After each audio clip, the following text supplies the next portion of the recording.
adik-adik, selamat datang di Fokus Study Club. Bersama saya, Kak Naura. Dan saya Yulianingsih. Kali ini kita akan belajar tentang kadar zat, khusus bagian persentase massa. Jadi yang akan kita bahas yang ini ya. Sebelumnya kita lihat dulu di sini, kadar menurut KBBI ini memiliki arti kekuatan. Kekuatan di sini bisa berarti dia konsentrasi, kepekatan, atau kandungan suatu zat dalam campuran. Sehingga di sini misalkan terdapat suatu campuran AB, kemudian campuran AB ini terdapat zat A dan zat B. Di mana zat A dan zat B ini bisa kita peroleh nilai kadarnya. Bisa kita lihat di sini, kadar suatu zat dalam campuran ini merupakan banyaknya zat dibandingkan dengan banyaknya campuran. Jadi berdasarkan ilustrasi di atas ini, bisa kita peroleh kadar A, yaitu zat A, kemudian dibandingkan banyaknya campurannya. Campurannya di sini adalah AB ya, sehingga di sini bisa kita tulis zat AB. Jadi seperti itu ya prinsip dari kadar. Kemudian kita lihat di sini persentase massa. Ini termasuk kadar ya, yaitu kadar zat terlarut dalam sejumlah massa larutan. Misalkan di sini larutan ini atau campuran yang ini kita ilustrasikan dengan lingkaran besar. Misalkan di sini campuran AB ya, atau larutan AB. Kemudian dalam campuran ini terdapat zat terlarut. Kita ilustrasikan di sini dengan lingkaran kecil.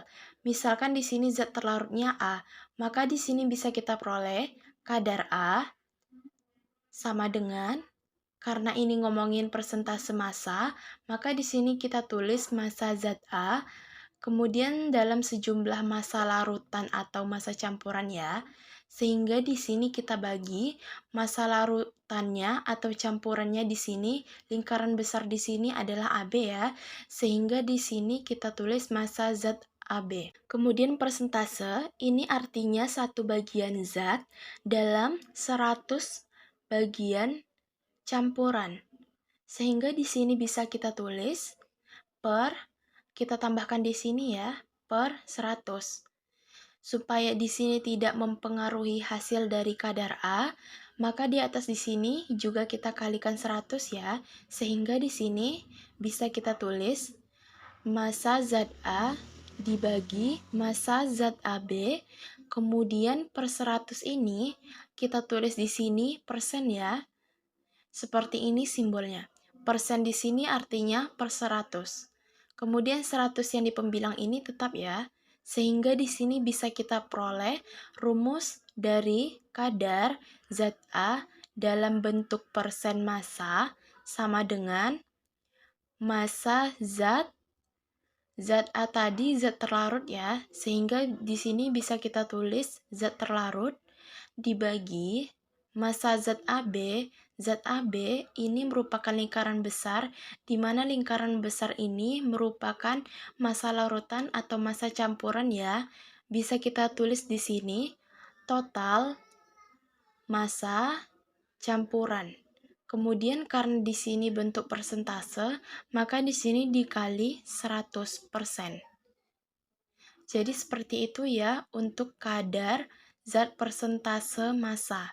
Selanjutnya kita lihat pada contoh soal, berapa persentase kadar kemurnian pupuk urea jika diketahui urea murni yang terdapat dalam 250 kg pupuk adalah sejumlah 225 kg.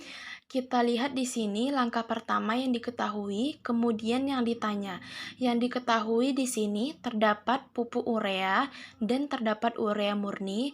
Artinya di sini pupuk urea ini merupakan campurannya ya, di mana dalam pupuk urea ini bisa terdapat campuran selain urea murni. Sehingga bisa kita tulis lingkaran besar ini, yaitu pupuk urea ya. Kemudian bagian kecilnya, yaitu urea murni ya. Kemudian kita lihat di sini urea murni yang terdapat dalam 250 kg pupuk. Artinya 250 kg pupuk ini merupakan massa dari pupuk urea. Jadi pupuk urea di sini memiliki massa 250 kg. Kemudian urea murninya yaitu 225 kg ya. Hal ini bisa kita lihat ya, urea murni yang terdapat dalam pupuk adalah di sini menunjukkan massa dari urea murni. Jadi kita tulis di sini ya, urea murni itu 225 kg. Kemudian yang ditanya adalah persentase kadar kemurnian pupuk urea. Artinya yang ditanya yaitu persentase urea murni. Bisa kita tulis di sini, langkah kedua kita gunakan rumus yang ini ya.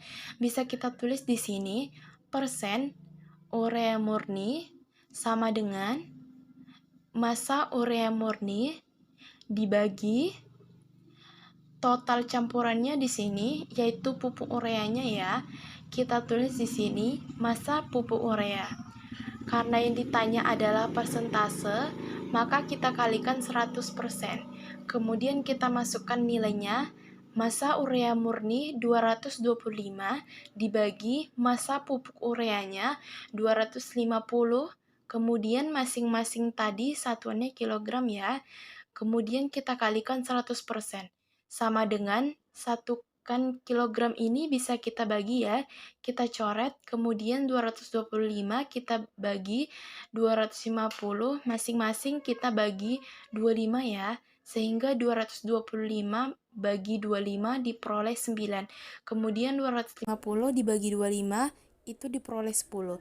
Kemudian 100 dibagi 10 ini kita peroleh 10 ya. Sehingga kita peroleh 9 kali 10 sama dengan 90%. Jadi, persentase kemurnian pupuk urea adalah 90%. Selanjutnya kita lihat contoh soal yang lain. Diketahui 10 gram gula dilarut dalam 190 ml air. Hitunglah persentase kadar zat terlarut. Bisa kita tulis dulu di sini.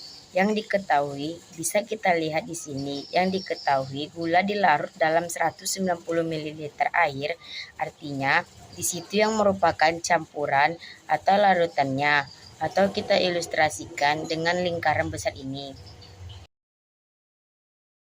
Merupakan larutan gula ya, yaitu gula yang setengah dilarut dengan air. Kemudian pada larutan gula ini sebelumnya ini terdapat gula dengan massa 10 gram. Jadi, gula ini merupakan zat terlarutnya ya. Kemudian di sini massa air 190 ml, artinya massa dari air yaitu 190 gram ya. Ini bisa kita peroleh dari prinsip Rho atau massa jenis larutan sama dengan massa dibagi volume. Ingat, Rho air itu adalah 1 gram per mililiternya ya. Yang kita tulis 1, kemudian massa per volume ya. Tadi 190 sehingga kita peroleh massanya adalah 190 gram air, sehingga massa pada larutan gula ini kita peroleh 190 dari massa ini ditambah dengan massa yang dari gula 10 sehingga kita peroleh 200 gram. Larutan kemudian yang ditanya adalah persentase kadar zat terlarutnya, yaitu persentase dari kadar gula ya. Bisa kita tulis di sini rumusnya, persen kadar gula sama dengan massa dari gula dibagi massa larutan gula. Kemudian karena yang tanya persen, kita kalikan 100% sama dengan massa gulanya 10 gram ya. Dibagi massa larutan gulanya 200 gram ya. Kemudian bisa kita bagi ya, kita coret, kemudian 0 dari 100 gram ini. Bisa kita coret 200-nya ya, sehingga kita peroleh dibagi 2 sama dengan 5. Kemudian satunya persen. Di persentase kadar zat terlarut tersebut yaitu kadar gula sama dengan 5%. Jadi seperti itu untuk materi kadar zat, khusus bagian persentase massa. Sampai Sampai jumpa jumpa di di materi materi selanjutnya selanjutnya ya. adik-adik.